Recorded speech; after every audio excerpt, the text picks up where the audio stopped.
So leverage can actually vary hugely from the account that the individual has, maybe the broker that you trade with. The standard leverage in this market is 1 to 200 leverage. So if you're trading 100,000 or one lot in MT4 terminology, then you'd have to put in 500 of your own money, 1 to 200. So in recent years, we've seen some brokers offering leverage as high as 1 to 500, and it's actually, clients' demand as well. They want to be able to trade these large sizes with a small amount of money. It opens up the opportunity to make more money, doesn't it? So, but with the leverage, you have to remember that it is related to your risk, and this is why it's called margin trading, because you're putting a margin, you're putting a deposit down to trade a much larger amount, and that's all related to leverage. And you could see your margin in a trade as the amount you're risking, but you can also manage that risk with a stop loss order, for example. So the trade will stop at a certain place.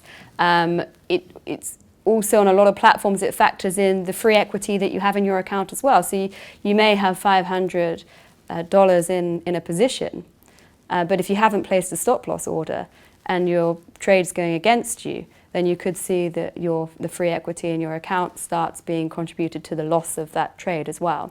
So when you're trading, it's about having awareness of what all of these risk factors are, knowing how much money you're putting into each trade, and knowing how much that trade is worth for each point of movement in the market.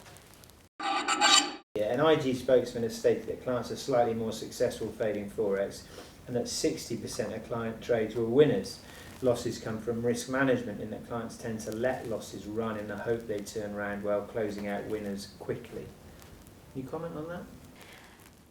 I'm not surprised by the statement that 60% of trades are winning trades, which leaves obviously 40% that are not. But what would be interesting to consider is the profitability of that 60%, because a bad habit of traders is to close out their profits too early and let their losses run.